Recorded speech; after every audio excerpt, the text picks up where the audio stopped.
اس کے بعد سے جب آپ تنہا ہو گئیں اس وقت رسول اللہ چاہتے ہیں کہ ان کا عقد ہو جائے، ان کا گھر بس جائے، انہیں ایک شریک حیات مل جائے، زندگی اس طرح سے تنہائی کے ساتھ نہ گزرے۔ تو آپ نے اس بات کو عام طور پر بھی آپ بیان کر سکتے تھے کہ کون ہے جو ام ایمن سے نکاح کرنے کے لیے آمادہ ہے، فضیلت بتا رہے ہیں فضیلت کے ساتھ میں کہ کون ہے جو جنتی عورت سے شادی کرنا چاہتا ہے، یعنی اس فضیلت کے ساتھ رسول اللہ نے آپ کو لوگوں کے سامنے انٹروڈیوس کیا ہے۔ اور اس کے بعد یہ سعادت ملی ہے کسے؟ یہ سعادت ملی ہے زید بن حارثہ۔ یہ کون تھے؟ رسول خدا کے آزاد کردہ غلام تھے، غلام تھے جنہیں رسول اللہ نے آزاد کیا تھا، زید بن حارثہ۔ ان سے پھر بی بی ام ایمن کا نکاح ہوتا ہے، یعنی یہ عظیم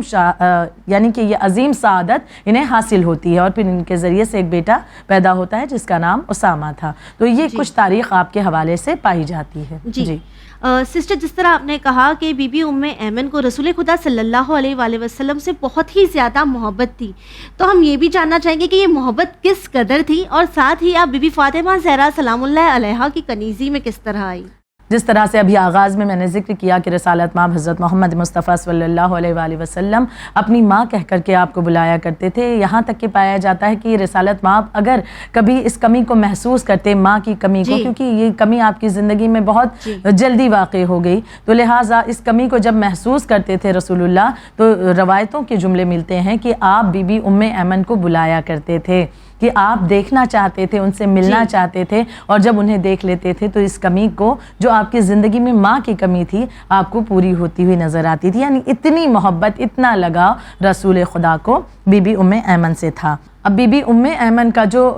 طرز عمل تھا رسول اللہ کے لیے، وہ بھی آپ کے سامنے پچھلے سوال کے جواب میں نے عرض کیا کہ اس میں آپ کی بڑی محبت نظر آتی ہے، اور بہت ساتھ آپ نے دیا ہے رسالت مآب کا بھی اور آپ کی آل اولاد کا بھی، اور بہت محبت جس میں وفا بھی موجود تھی، یعنی وفا کے ساتھ، یعنی یہ محبت ہوتی، بعض دفعہ لوگ کہتے ہیں کہ بھائی آپ ہمارے اپنے ہیں، ہم آپ سے محبت کرتے ہیں، یا آپ ہماری والدہ کی طرح ہیں، یا آپ ہمارے بابا کی طرح، یا آپ ہمارے بیٹے کی طرح، بس وہ محبت کی حد تک ہوتی ہے، لیکن جب کوئی مشکل مرحلہ آتا ہے تو اکثر و بیشتر وہ محبتیں دم توڑتی ہوئی نظر آتی ہیں، لوگ اب کنارہ کشی اختیار کرتے ہیں، ٹھیک ہے محبت تک تو ٹھیک تھا، لیکن اب جب قربانی دینی ہے، مشکلات ہیں، تو اب اس وقت لوگ اپنے دامن کو بچانا شروع کرتے ہیں، کیونکہ قربانیاں دینا بعض دفعہ لوگوں کو پسند نہیں آتا اور برے وقت میں ہی پتہ چلتا ہے۔ بالکل یہی وجہ ہے کہ اللہ نے آزمائشیں رکھی ہیں، اگر آزمائشیں دیکھیے خواہر نہ ہوتی تو بہت سے چہروں پر نقاب پڑے رہ جاتے، انسان پہچان نہ پاتا کہ واقعاً اپنا جو دعویٰ کر رہا ہے وہ حقیقتاً اپنا ہے بھی یا نہیں، یقیناً۔ تو یہ آزمائشوں کے ذریعے سے پتہ چلتا رہا۔ تو اب دیکھیے بی بی ام ایمن محبت کا جواب محبت سے کس طرح سے دیتی رہیں۔ پہلی ہجرت ہوئی، بی بی ام ایمن رسول اللہ کے ہمراہ تشریف لے گئیں، اپنے گھر کو ترک کر دیا۔ ایک گھر انسان سجاتا ہے، بساتا ہے، کہیں پر اس کا ڈیرا ہوتا ہے، بڑے ہی ارمان اس کے ہوتے ہیں، خواب ہوتے ہیں، اور پھر اچانک ایسا ہو کہ حکم آ جائے اور وہ اپنی ان تمام چیزوں کو ترک کر کے وقت کے امام یا وقت کے رہبر کے لیے چل دے، تو یہ حقیقتاً معرفت کے ساتھ محبت ہوتی ہے، جو بی بی ام ایمن کے اندر ہم دیکھتے ہیں کہ یہ محبت کے ساتھ، وفا کے ساتھ کس طرح سے اپنی آرام کو، اپنی آسائشوں کو ترک کرتی رہیں اور رسول کا ساتھ دیتی رہیں۔ تو اپنے گھر کو ترک کیا، اور پھر دوسرے شوہر کی بھی جو ہے زید بن حارثہ، ان کی بھی شہادت واقع ہوتی ہے، ایک وقت وہ آتا ہے۔ اب جب دوسرے شوہر کی شہادت واقع ہوتی ہے زید بن حارثہ کی، تو آپ رسول اللہ کی خدمت میں آتی ہیں۔ اب وہ گھڑی آ رہی ہے کہ کس انداز میں، کس طرح سے آپ جناب زہرا کی کنیزی میں آئی ہیں۔ تو اب اپنے دوسرے شوہر کی شہادت کے بعد رسول اللہ کی خدمت میں آ کر عرض کرتی ہیں، یا رسالت مآب، جو فیصلہ آپ میرے حق میں کریں وہ مجھے منظور ہے، وہ مجھے قبول ہے۔ رسول اللہ نے فرمایا کہ میں راہ خدا میں آپ کو آزاد کرتا ہوں۔ اب جب آزاد کر دیا گیا تو بی بی ام ایمن نے اپنی خواہش کا اظہار کیا کہ یا رسول اللہ، اگر آزاد آپ نے کر دیا ہے تو میری ایک تمنا ہے، میری ایک خواہش ہے کہ آپ اجازت مجھے دیں کہ میں آپ کی بیٹی جناب فاطمہ الزہرا سلام اللہ علیہا کی کنیزی کا شرف حاصل کرنا چاہتی ہوں، یعنی میں ان کی کنیز بن کر کے اپنی بقیہ زندگی کو گزارنا چاہتی ہوں۔ تو اس انداز سے پھر رسالت مآب نے آپ کی طرف اس بات کی اجازت دی اور آپ جناب زہرا کی کنیزی کا شرف حاصل کرتی۔ جس طرح آپ نے بتایا کہ بی بی ام ایمن نے خود رسول خدا صلی اللہ علیہ وسلم سے کہا کہ وہ بی بی فاطمہ زہرا کی کنیز بننا چاہتی ہیں، تو ہم یہ جاننا چاہیں گے کہ بعد رسول خدا صلی اللہ علیہ وسلم ہم دیکھتے ہیں کہ امت بے وفا ہو گئی، لوگوں نے اہل بیت کو تنہا چھوڑ دیا، اہل بیت پر لوگ ظلم ڈھانے لگے۔ اس وقت بی بی ام ایمن نے کس طرح بی بی فاطمہ زہرا سلام اللہ علیہا کا ساتھ دیا؟ جی خیر، اس دور میں جس طرح سے بی بی نے ساتھ دیا ہے بی بی ام ایمن نے ہماری شہزادی فاطمہ الزہرا سلام اللہ علیہا کا، اس کا ذکر کرنے سے پہلے اس بات کا ذکر کرنا ضروری ہے، مجھے لگتا ہے لازمی ہے کہ آپ کی شجاعت کے اعتبار سے بات کی جائے، کیونکہ وہ دور کیسا تھا۔ اگر ہم تاریخ کے پنوں کو پلٹتے ہیں تو ہم پاتے ہیں کہ وہ دور ایسا ہے کہ رسالت مآب کے بعد میں جو تنہائی رہی اور جو امت کی بے وفائی رہی، جس کا سامنا اہل بیت اطہار کر رہے تھے، کہ ہم پاتے ہیں کہ بارہا روایتوں میں موجود ہے کہ لوگوں نے مولائے کائنات کے سلام کا جواب تک دینا بند کر دیا تھا۔ جناب زہرا گھر گھر جاتی مہاجر و انصار کے اور ولایت کے اعتبار سے ایک مرتبہ ان کے ذہنوں میں ان باتوں کو تازہ کرتی، غدیر یاد دلاتی، لیکن لوگ انکار کرتے ہوئے نظر آ رہے تھے، یعنی امت جانتے ہوئے، سب کچھ جانتے ہوئے ایک مرتبہ انکار کرنے کے لیے آمادہ ہے، اور حکمران بھی ایسے ہیں کہ جو باتوں کو سننے کے لیے آمادہ نہیں۔ ایک الگ صورت حال ہے، مولائے کائنات کے بھی حق کو ان سے غصب کر لیا گیا۔ مٹھی بھر کے افراد جنہیں گنتی انگلیوں پر گن لی جائے، اس طرح کے چند افراد تھے جو حقیقی معنوں میں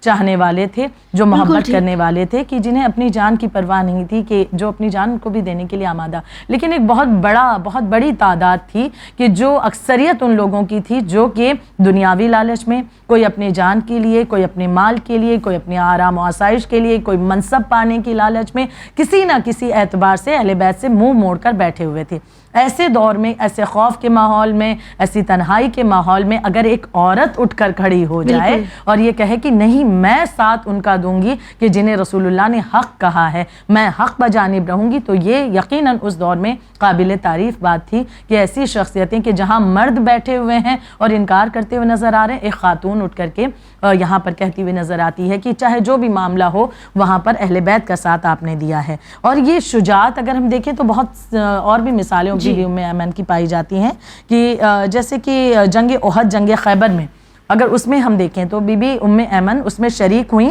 اور زخمیوں کی مرہم پٹی آپ نے کی تھی اور سپاہیوں کو پانی بھی پلایا تھا۔ جنگ احد میں، جنگ خیبر وغیرہ میں جنگ کا ماحول جیسا ہوتا ہے تو اس طرح سے ایک انسان گھبراتا ہے، ہیبت آتی ہے، ہیبت آتی ہے کہ وہ جنگ کا میدان، وہاں پر اس طرح سے خون ریزیاں ہو رہی ہیں، دشمن کبھی آ کر حملہ ور نہ ہو جائے، ایک ڈر خوف کا ماحول، ہیبت طاری ہوتی ہے انسان کے اندر۔ اس میں خاتون کا اس جنگ کے میدان میں جانا اور زخمیوں کے پاس جا کر انہیں پانی پلانا، جن کے جو زیادہ زخمی ہیں ان کی مرہم پٹی کرنا، تو یعنی اس طرح سے ایک شجاعت کی ہی ایک بہترین مثال ہمارے سامنے بی بی ام ایمن۔ اچھا ہیں کون؟ کیا معصوم ہستی ہیں؟ نہیں، تو غیر معصوم ہے نا، جو غیر معصوم کی دہائی دیتے ہیں، تو ہمارے سامنے اگزامپل موجود ہے کہ بعض دفعہ خاتون کہتی ہیں ہم تو عورت ہیں، ہم کر کیا سکتے ہیں، اور ہم تو معصوم نہیں ہیں، ہم تو معصوم نہیں، ہم سے گناہ ہو جاتے ہیں، ہمارے اندر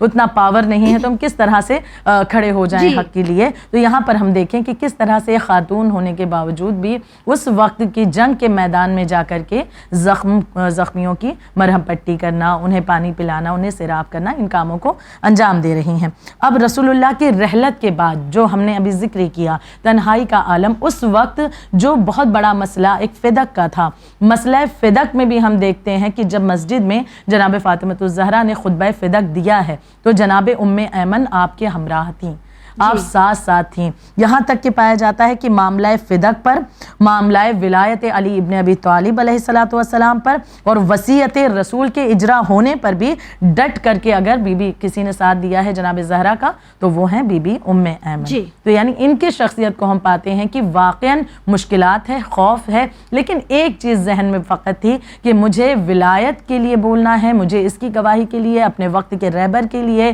اپنی بیوی کے لیے، اہل بیت اطہار کا ساتھ دیتے ہوئے اٹھنا ہے، تو لہٰذا وہ 75 اور 95 دن جناب زہرا کا ساتھ دینے والی شخصیت بی بی ام ایمن تھی۔ یعنی ہم یہاں یہ دیکھ سکتے ہیں کہ چاہے رسول خدا صلی اللہ علیہ وآلہ وسلم کی وصیت ہو یا مولا علی کی امامت ہو یا پھر بی بی فاطمہ زہرا سلام اللہ علیہ کا حق ہو، ان تمام جگہوں پر ڈٹ کر کھڑے رہ کر بی بی کا ساتھ دیتے ہوئے ام ایمن ہمیں نظر آتی ہیں۔ اب دن گزرتے جاتے ہیں اور وہ لمحہ بھی آتا ہے کہ جب بی بی فاطمہ زہرا سلام اللہ علیہ کی شہادت واقع ہو جاتی ہے، تو آپ کی شہادت کے وقت اور شہادت کے بعد کے جو حالات تھے اس میں بی بی ام ایمن کا کیا رول رہا؟ اس حوالے سے بہار الانوار میں بھی موجود ہے کہ جناب فاطمہ الزہرا سلام اللہ علیہ کی رحلت کے بعد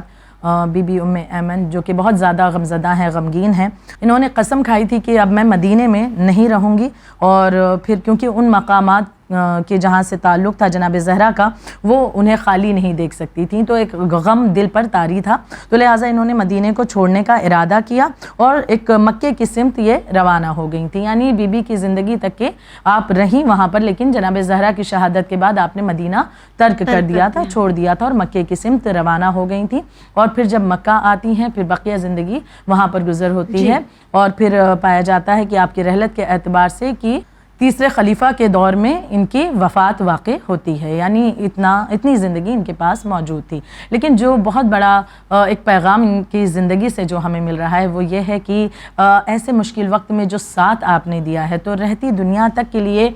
تمام خواتین کے لیے پیغام ہے کہ اگر واقعاً کنیز زہرا بننا چاہتی ہیں تو سب سے پہلے ہمت پیدا کریں، سب سے پہلے حوصلہ پیدا کریں، سب سے پہلے اپنے آپ کو تیار کریں اور اپنے آپ کو جانچیں کہ واقعاً کیا اس مقام تک ہم پہنچ چکے ہیں کہ اگر آج ہماری نگاہوں کے سامنے امام کا ظہور ہو جائے تو کسی بھی اعتبار سے امام کا ساتھ دینے کی بات آئے تو ہم کیا آمادہ ہیں کہ ہم ظالم کے سامنے کھڑے ہو جائیں گے؟ ہم کہیں گے بے شک مولا، بھلے ہم دیکھیں کہ مولا کے ساتھ کم افراد ہیں اور ظالم کے ساتھ ایک بہت بڑا مجمع، لیکن کیا اتنی ہمت جٹا پائے ہیں کہ ہم ظالم کے سامنے کھڑے ہو کر کے کہیں کہ ہم اس کے خلاف ہیں؟ وہ ظالم تلوار لے کر کھڑا ہو لیکن اتنی ہمت ہے کہ ہم کہیں کہ نہیں، مر مٹیں گے لیکن اپنے امام کا ساتھ نہیں چھوڑیں گے۔ تو لہٰذا یہ ضروری ہے ہمارے لیے کہ اپنے وقت کے امام کے لیے تیاری کرنی ہے، اپنے آپ کو واقعاً کنیز ان مقدس ہستیوں کا بنانا ہے، تو ان ہستیوں کے ذریعے سے درس لے کر اپنے آپ کو بہترین طریقے سے تیار کرنا ہے۔ جی بالکل ٹھیک کہا آپ نے۔ ویورز، آخر میں بھی آپ سے یہی کہنا چاہیں گے کہ ہم تمام دعا کرتے ہیں کہ ہم کنیز زہرا بن سکیں، تو کیوں نہ ایام کے ان دنوں میں ہم یہ کوشش کریں کہ ہم کنیز زہرا کے نقش قدم پر چل سکیں اور اپنے آپ کو آمادہ کر سکیں اپنے وقت کے امام کے لیے۔ اسی کے ساتھ ہمیں دیجیے اجازت، پر بنے رہیے چینل ون کے ساتھ پیغام انسانیت۔ شکریہ۔